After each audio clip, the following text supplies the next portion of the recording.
Hello, students. How are you doing? I hope you guys are doing really, really well. Also, I have to mention that I'm so proud. We're on the third chapter, which means progress is going well. और ये chapter finish करने के बाद, we'll be done with a quarter, which is like 1/4 of the syllabus. Very, very good job. I'm very proud of you. So, today we're going to be doing the third chapter of BST Business Environment. Before we start, go, jao, put your attendance in the comment section and let's get into the chapter. So, of course, we have to start by discussing what a business environment is. ये phrase consists of two words, business and environment.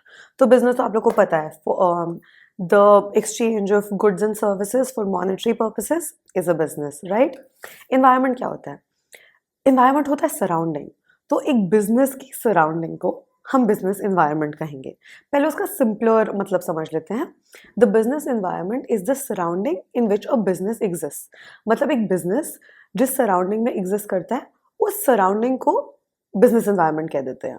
तो थोड़ा better समझने के लिए तो surrounding for example जो एक business के लाइक ये हमारा बिजनेस है तो इसके जो सराउंडिंग में एक्सटर्नल फोर्सेस हैं जिस पे बिजनेस का कोई कंट्रोल नहीं है.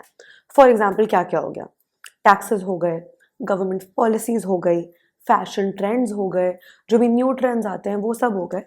वो सब एक बिजनेस की सराउंडिंग है, एक्सटर्नल फोर्सेस है जिसका एक बिजनेस उस पर कंट्रोल नहीं कर सकता, राइट? फॉर एग्जाम्पल गवर्नमेंट आपके बिजनेस पे कितना टैक्स लगा रही है, इसका कंट्रोल गवर्नमेंट के पास है, बिजनेस के पास नहीं है. न्यू फैशन ट्रेंड्स क्या आ रहे हैं, फॉर एग्जाम्पल एक टाइम पे चोकर्स बहुत ज़्यादा इन थे, बहुत ज़्यादा इन ट्रेंड थे. कभी शॉर्ट स्कर्ट्स इन होती हैं, कभी मिडी स्कर्ट्स, कभी लॉन्ग स्कर्ट्स. तो फैशन ट्रेंड्स का भी business has no control over कि क्या फैशन ट्रेंड्स आएंगे इन्वायरमेंट में, राइट? उसके अलावा फॉर एग्जांपल फेस्टिवल्स होते हैं, होली है, दिवाली है, उन फेस्टिवल्स का इम्पैक्ट क्या है आपके बिजनेस पे, आपकी सेल्स बढ़ जाएंगी, कम हो जाएंगी, आपका प्रोडक्ट क्या है, उस हिसाब से आपकी प्रोडक्ट सेल्स बढ़ेंगी या कम होएंगी. तो इस सब बिजनेस इन चीज़ों को कंट्रोल नहीं कर सकता. तो इसे कहते हैं बिजनेस का एनवायरनमेंट. तो अगर हम इसकी डेफिनेशन ही पढ़ेंगे तो लिखा है business environment refers to the totality, मतलब जो सम टोटल है एक्सटर्नल फोर्सेस का, फैक्टर्स का, इंडिविजुअल्स का, इंस्टीट्यूशंस हो गए जैसे गवर्नमेंट इंस्टीट्यूशंस हो गए, which are outside the control of business. Outside the control of business जैसे हमने अभी डिस्कस किया कि बिजनेस इन पे कंट्रोल नहीं कर पाता है, बट वो फैक्टर्स बिजनेस की परफॉर्मेंस को इफेक्ट करते हैं. तो इन सारी चीज़ों को कहते हैं बिजनेस एनवायरनमेंट. हमारे फीचर्स ऑफ बिजनेस एनवायरनमेंट क्या क्या हैं? Drum roll please. Of course हमने इसका भी क्या बनाया है, निमोनिक. तो निमोनिक है ठाकुर साहब इंडिया दर्शन उत्सव चालू रखो. 7 लेटर्स हैं जो कि हैं TSIDUCR. तो उसके सारे डिस्क्रिप्टर्स क्या क्या हैं? The totality of external forces, specific and general forces, interrelatedness, dynamic, uncertainty, complexity and relativity. First feature जो कि है the totality of external forces, ये तो हम ऑलरेडी डिस्कस कर चुके हैं कि ये इंक्लूड करता है वो सारी फोर्सेस, इंस्टीट्यूशंस और फैक्टर्स जो एक बिजनेस एनवायरनमेंट के एक्सटर्नल हैं और उस बिजनेस का उन पे कोई कंट्रोल नहीं है. दूसरा है स्पेसिफिक एंड जनरल फोर्सेस.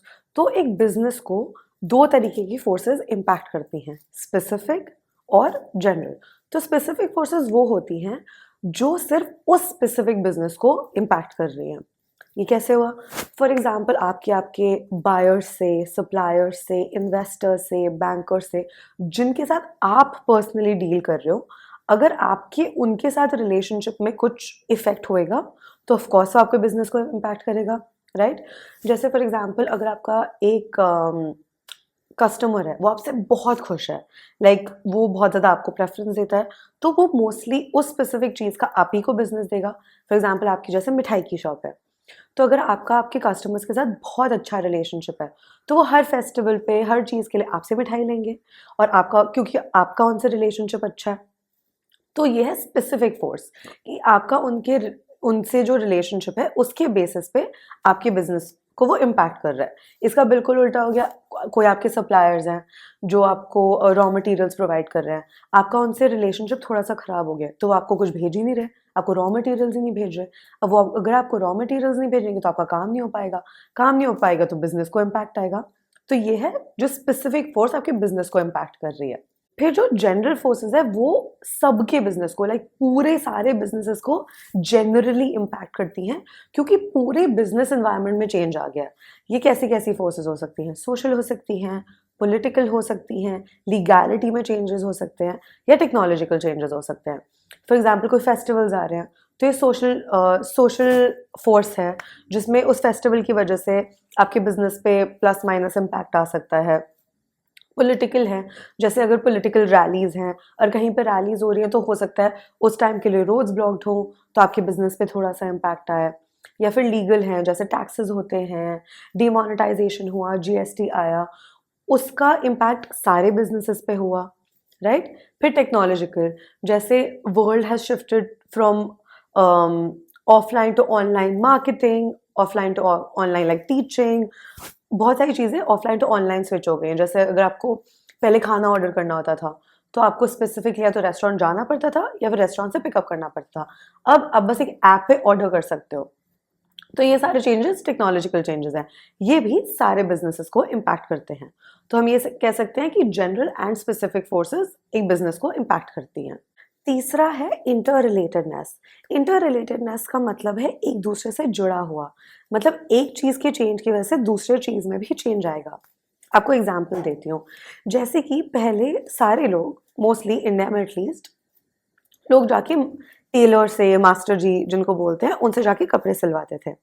जब से बहुत ज़्यादा मास प्रोडक्शन होने लग गई है कपड़ों की और ऑनलाइन शिफ्ट हो गया है, तो एक ब्रांड की सेल्स का दूसरे इम्पैक्ट ब्रांड पे तो ऑफ कोर्स इफेक्ट आता है कि अगर एक ब्रांड की सेल्स बढ़ रही है तो हो सकता है दूसरा ब्रांड सफ़र कर रहा हो। पर ये सारे ऑनलाइन स्टोर्स आने की वजह से और मास प्रोडक्शन ऑफ गारमेंट्स की वजह से जो आपके लोकल टेलर्स हैं वो सफ़र कर रहे हैं। तो एक चीज़ पे चेंज दूसरी चीज़ पे भी इम्पैक्ट कर सकता है। या फिर जैसे फैशन ट्रेंड्स चेंज हो रहे हैं, अब जैसे लोग बहुत ज़्यादा वेस्टर्नाइज्ड हो रहे हैं तो कपड़े वेस्टर्नाइज्ड हो रहे हैं, हमारी खाने की प्रेफरेंसेस भी थोड़ी वेस्टर्नाइज्ड हो रही हैं, in the sense this more of like fast food chains भी बहुत ज़्यादा पॉपअप कर रही हैं। तो ये सारी फैक्टर्स इंटर रिलेटेड हैं, तो सारे बिजनेसेस एक दूसरे से इंटर रिलेटेड होते हैं। फोर्थ है अनसर्टेनिटी। अनसर्टेनिटी का मतलब होता है कि हमारा बिजनेस एनवायरनमेंट जो है वो बहुत ही अनप्रिडिक्टेबल है और कोई भी चेंजेस प्रिडिक्ट करना बहुत मुश्किल है। तो जैसे अभी हमने पिछले एग्जाम्पल में पिछले फैक्टर में डिस्कस किया था कि बहुत सारी चीज़ें ऑनलाइन शिफ्ट हो गई हैं, राइट। तो वैसे ही बहुत सारे लोगों के लाइव्स में इम्पैक्ट आया है। जैसे एक टाइम पे बाहर का खाना एक्सेसिबल था by going to a restaurant. अभी क्या है, अभी बाहर का खाना बहुत एक्सेसिबल है, you can just order it इन।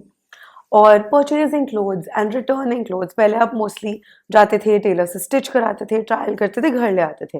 अब घर बैठे बैठे कपड़े ऑनलाइन ऑर्डर कर सकते हो और वो कपड़े आपके पास आ जाएंगे। और ऑनलाइन टीचिंग, अभी बहुत ज़्यादा लोग switch because of Covid specially, बहुत सारी चीज़ें, मीटिंग्स, एजुकेशन, ये सब ऑनलाइन शिफ्ट हो चुकी हैं एटलीस्ट टू सम एक्सटेंट। तो यही जो हमारा बिजनेस एनवायरनमेंट है वो बहुत अनप्रडिक्टेबल है, तो कब क्या चेंज हो जाए हम नहीं डिटर्मिन कर सकते। फिर फिफ्थ है डायनामिक। तो ओके, सो सबसे पहले डायनामिक और अनसर्टेनिटी में आप कंफ्यूज हो सकते हो, तो मैं आपको दोनों का डिफरेंस समझा देती हूँ। अनसर्टेनिटी का मतलब है कि बहुत मुश्किल है प्रिडिक्ट करना कि कब कैसे चेंज हो जाए बिजनेस एनवायरनमेंट। डायनामिक का मतलब है कि बिजनेस एनवायरनमेंट कॉन्स्टेंटली चेंज हो रहा है और ये रिजिड नहीं है, मतलब कंज्यूमर प्रेफरेंसेस बार बार शिफ्ट हो रही हैं। न्यू जैसे जब प्राइवेटाइजेशन हुआ था, ग्लोबलाइजेशन हुआ था मार्केट का, तो बहुत सारे कंपेटिटर्स एंटर कर गए थे मार्केट, क्योंकि इकोनॉमी ग्लोबलाइज हो गई थी। वैसे ही कॉन्स्टेंटली न्यू बिजनेसेस खुल रहे हैं, न्यू कंपटीशन आते जा रहा है मार्केट में। तो ये जो हमारा बिजनेस एनवायरनमेंट है वो कंटिन्यूसली चेंज हो रहा है और बिल्कुल भी रिजिड नहीं है। तो इसका मतलब बिजनेस एनवायरनमेंट डायनामिक है। सिक्स्थ है कॉम्प्लेक्स। कॉम्प्लेक्स का मतलब है कि बहुत डिफ़िकल्ट है ये अंडरस्टैंड कर पाना कि इन्वायरमेंट का जो बिजनेस इन्वायरमेंट है उसका इम्पैक्ट किसी कंपनी पे क्या है और कितना है। तो जैसे हम ये तो हम देख पाते हैं कि अच्छा कुछ चेंज हुआ है हमारे इन्वायरमेंट में, पर उसका हमारे बिजनेस पे कितना इम्पैक्ट है ये अंडरस्टैंड कर पाना बहुत मुश्किल है।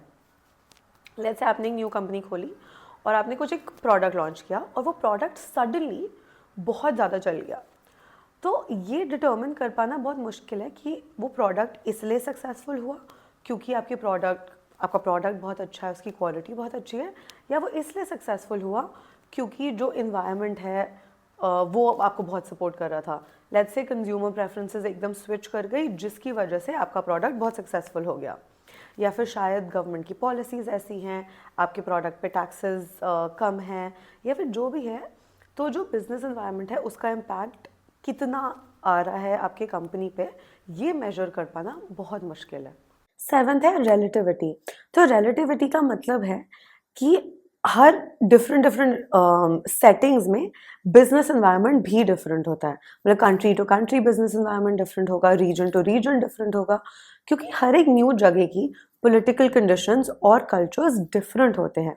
For example of course India में साड़ी की डिमांड ज़्यादा है in comparison to the US. So just because एक प्रोडक्ट एक सर्विस अच्छा परफॉर्म कर रही है इन अ स्पेसिफिक रीजन और इन अ स्पेसिफिक कंट्री, इसका मतलब ये नहीं है कि वो दूसरे रीजन या दूसरी कंट्री में भी अच्छा परफॉर्म करेगी। मतलब जो आपका बिजनेस इन्वायरमेंट है वो बहुत रिलेटिव है। तो जो एक इन्वायरमेंट का सेटअप है उसका इफेक्ट भी डिफरेंट होगा ऑन डिफरेंट एंटरप्राइजेस। तो इंपॉर्टेंस क्या क्या है बिजनेस इन्वायरमेंट का? तो फर्स्ट तो है that it enables the firm to identify opportunities and get the first movers advantage. इसका मतलब ये है कि वो फर्म्स जो स्कैन कर लेती हैं बिजनेस इन्वायरमेंट को और आइडेंटिफाई कर लेती हैं opportunities to launch a product और a service, they are able to capture the biggest share of market for that particular product. For example, जो मारुति उद्योग कार है, they were able to become the leader in the small car market. क्यों? क्योंकि उन्होंने identify किया कि petrol prices भी बढ़ रहे हैं और मिडिल क्लास पॉपुलेशन जो है इंडिया में वो भी बहुत ज़्यादा है।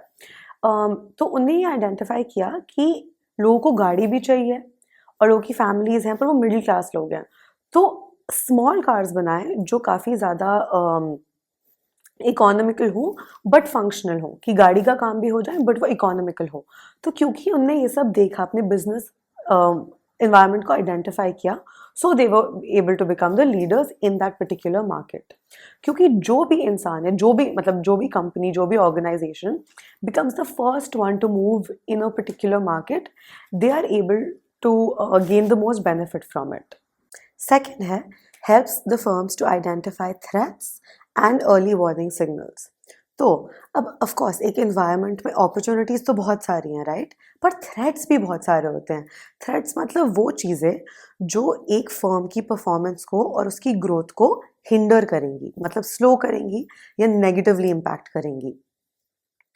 तो जो भी businessman स्मार्ट इनफ होते हैं कि वो आइडेंटिफाई कर लेते हैं कि उनके एनवायरनमेंट में क्या थ्रेट्स हैं दूसरे कंपटीशन से, लाइक दूसरी कंपनी से, दूसरे ऑर्गेनाइजेशन से, या जो फोर्थ कमिंग पॉलिसीज़ हैं उनसे, तो वो उन्हें अकॉर्डिंगली टैकल कर सकते हैं। फॉर एग्जाम्पल जैसे मारुति उद्योग की हमने पिछले एग्जाम्पल में भी बात करी थी, तो मारुति उद्योग को पता चला कि बहुत सारे फॉरेन कंपेटिटर्स मार्केट में एंटर कर रहे हैं, तो इसको टैकल करने के लिए उनने क्या किया, उनने अपनी प्रोडक्शन बढ़ा दी।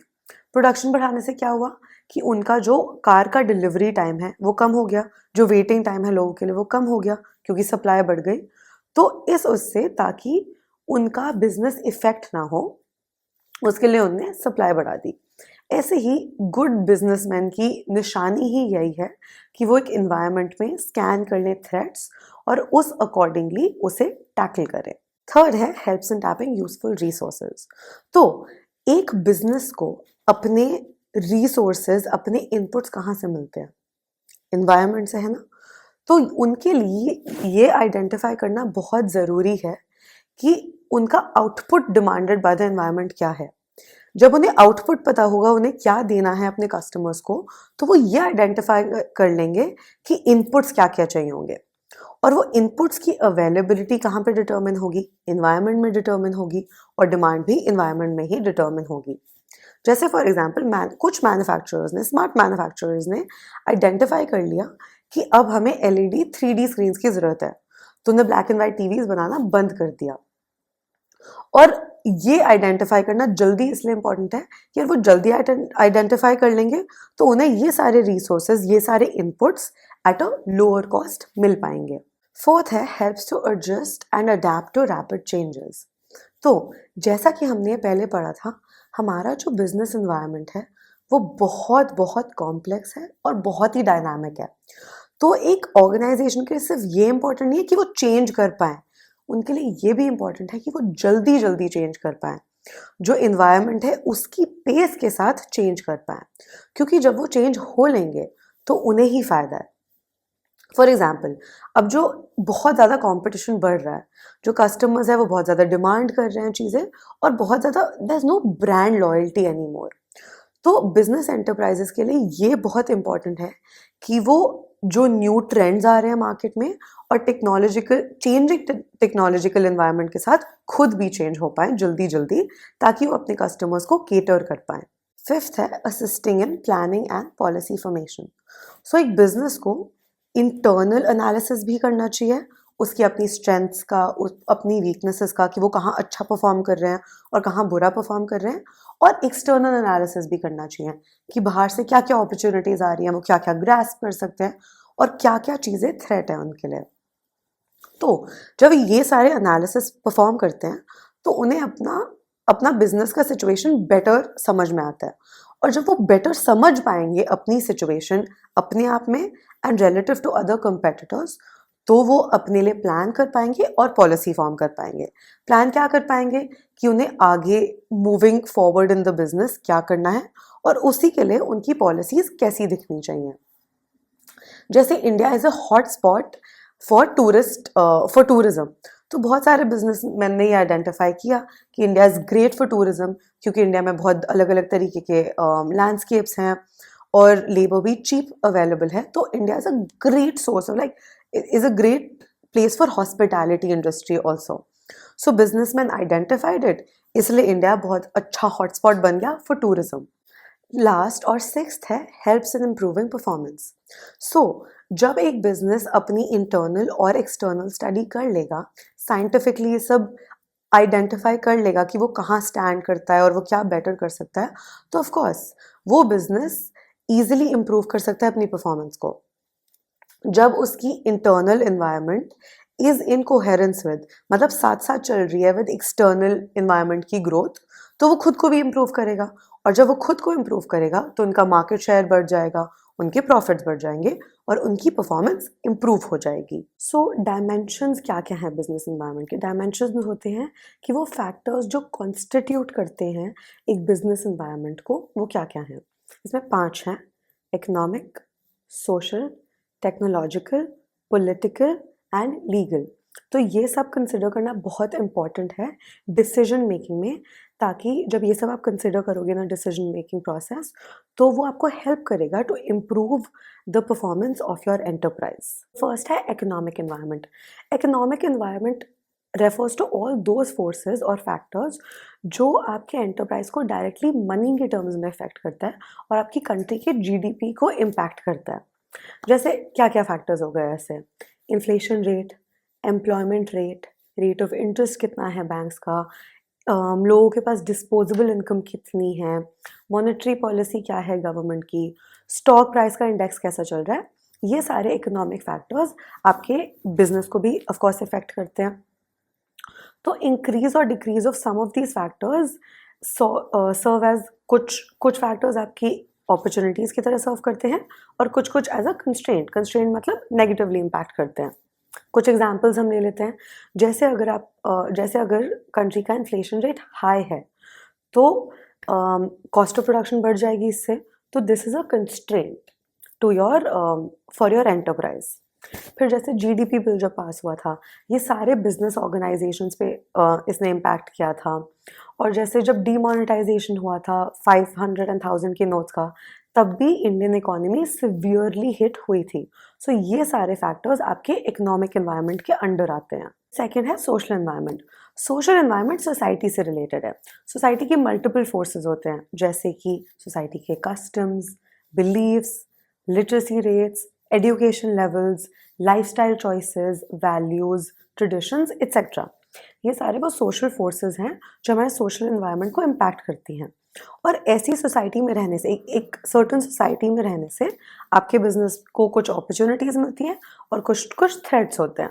जैसे अगर हम एग्जांपल लें स्वीट्स का, मिठाई की दुकान है किसी की, तो जो भी फेस्टिवल्स आएंगे, ईद, दिवाली, क्रिसमस, इस सब के टाइम पे स्वीट्स की सेल्स इंक्रीज हो जाएंगी, गारमेंट शॉप्स की भी सेल्स इंक्रीज हो जाएंगी।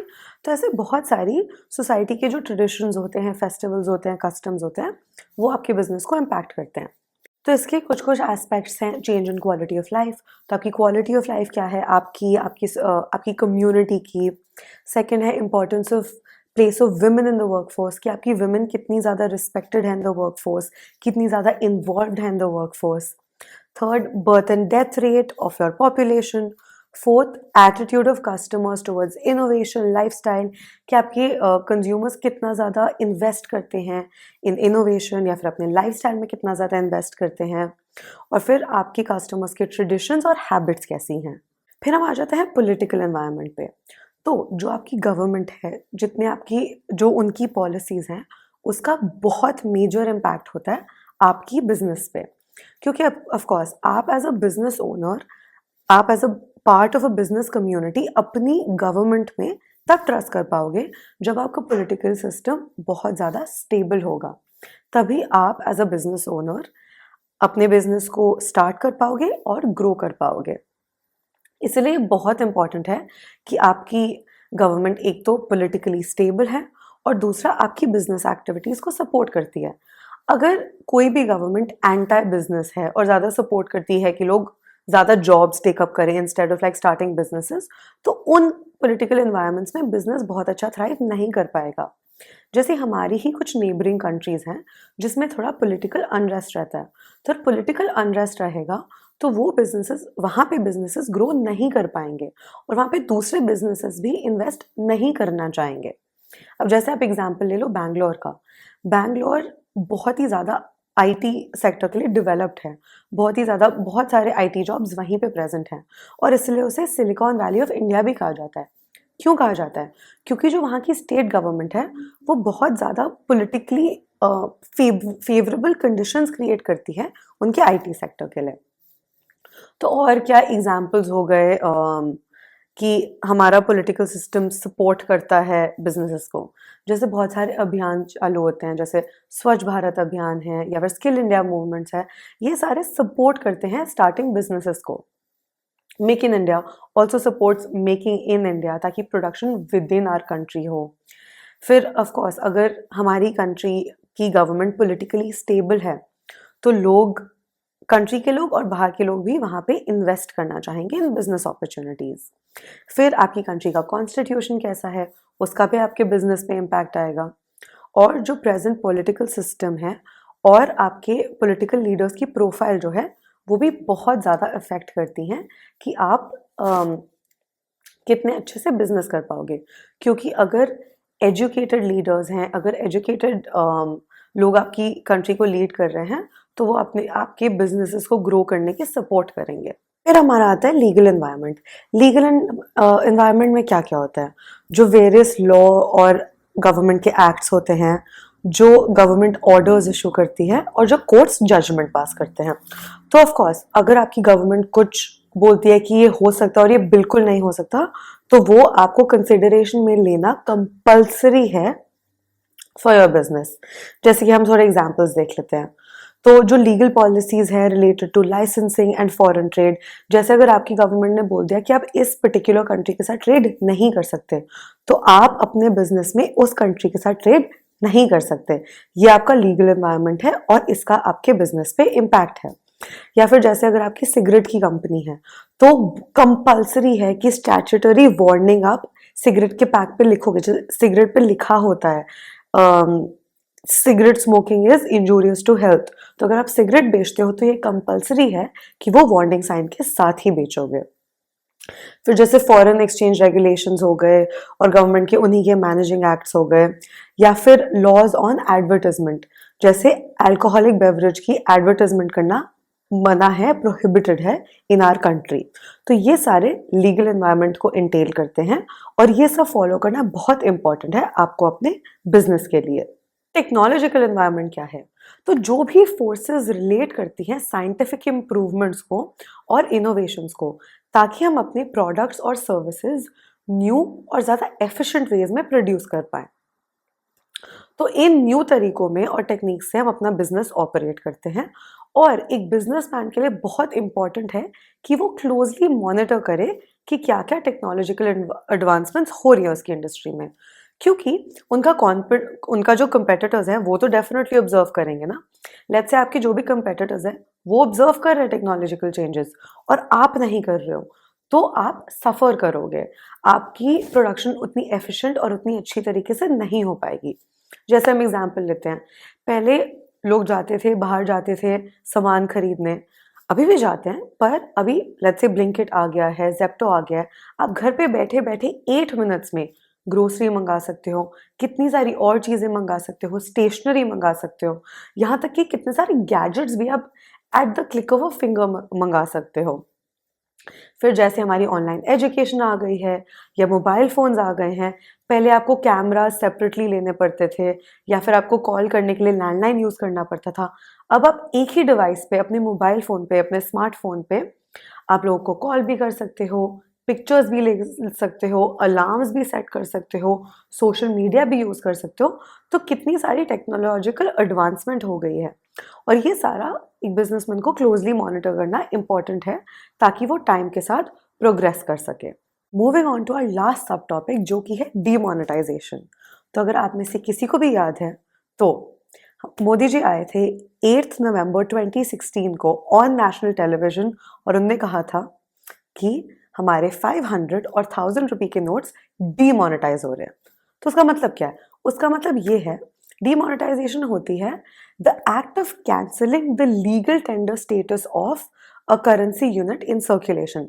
मतलब अब से वो स्पेसिफिक नोट्स इन सर्कुलेशन नहीं रह सकते क्योंकि उनका लीगल टेंडर स्टेटस कैंसिल हो गया, मतलब वो एज वैलिड करेंसी नहीं एक्सेप्ट हुए जाएंगे। तो इसमें क्या हुआ था और इसके अंडर क्या हुआ था कि उनने कहा था कि जिनके पास भी नोट्स हैं ये वाले, वो आके डिपॉजिट तो कर सकते हैं जो इनवैलिड करेंसी अब हो चुकी है, पर रिस्ट्रिक्शंस प्लेस हो गई थी कैश विड्रॉल्स पे, और कितना वो लोग अपना इनवैलिड नोट्स टू अब न्यू वैलिड नोट्स कन्वर्ट कर सकते थे, इस पे भी कन्वर्टेबिलिटी पे भी थोड़ी रिस्ट्रिक्शंस थी। तो इसका एम क्या हुआ? पूरे डिमोनेटाइजेशन का एम है ताकि करप्शन कर्ब हो, ब्लैक मनी कर्ब हो और इलीगल एक्टिविटीज भी कर्ब हो। ये कैसे होता है? क्योंकि जब भी आप कोई भी करेंसी बैंक में डिपॉजिट करते हो और वो सर्कुलेट हो रही होती है तो आपको उन पे टैक्सेस देने पड़ते हैं। तो इसलिए ताकि जो लोगों ने निकाल निकाल के नोट्स सेव कर लिए थे आफ्टर सेविंग ऑन टैक्सेस, वो सब बाहर आए ताकि करप्शन कर्ब हो सके। जब करप्शन और ब्लैक मनी कर्ब होगा तो ऐसे इलीगल एक्टिविटीज भी कर्ब हो जाएंगी एक इकोनॉमी में। Now discussing features of demonetization. तो फर्स्ट है, demonetization is viewed as a tax administrative measure. इसका मतलब ये है कि जो लोगों ने कैश सेविंग्स बचा ली थी अराइजिंग फ्रॉम अनडिक्लेयर्ड इनकम, अब वो डिपॉजिट हो गई बैंक में, तो ये सारे एक्सचेंज हो गए फॉर न्यू नोट्स। तो जिन लोगों ने भी अनडिक्लेयर्ड इनकम रखी हुई थी अपने घरों में, अब उन्हें वो लानी पड़ेगी इनटू द बैंकिंग सिस्टम, और अगर उन्हें टैक्स एवेजन किया था तो उसकी पेनल्टी भी पे करनी पड़ेगी। Second, demonetization also led to tax administrative channelling savings into the formal financial system. तो अगर आप अपने घर में कैश रखते हो तो उसका कुछ नहीं होता, उसको कोई फायदा नहीं होता, बट अगर आप वो बैंक में डिपॉजिट कर देते हो, उससे क्या होता है? उससे ये होता है कि आपको उस पर इंटरेस्ट मिलता है, तो बैंक डिपॉजिट्स बढ़ गए और उस पर आपको इंटरेस्ट भी मिला। Third, demonetization is to create a less cash और कैश लाइट इकोनॉमी। मतलब जब से डिमोनेटाइजेशन हुआ तो लोगों ने अपने अपने पास कैश रखना कम कर दिया, अगर आपने देखा हो तो। अब लोग क्या ज़्यादा यूज़ करते हैं?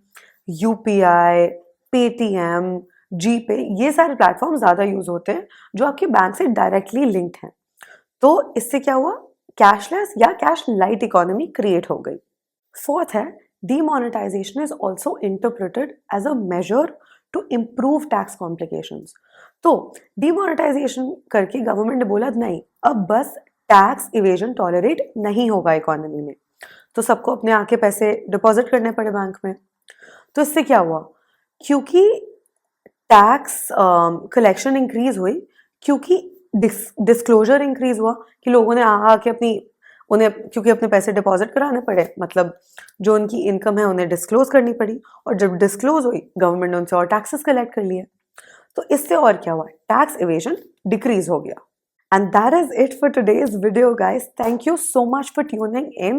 We are making great progress together and I love that for us. हम 25% of the syllabus के साथ done हैं, which is good, great progress. And I hope you will keep up with this pace. आप लोग पढ़ते रहो, keep learning, and any doubts you have, again, I say this after every video, but you should know this. Any doubts you have, anything, you can ask me in the comment section below. I will definitely answer it. If you need the notes to this chapter, comment down your email addresses below so that I can send over the notes. And anything else, let me know in the comment section, or you can email anything to me. And that's about it for today's video. Thank you so much for tuning in. I hope you have a great day and happy prepping. I will see you in the next one. Bye.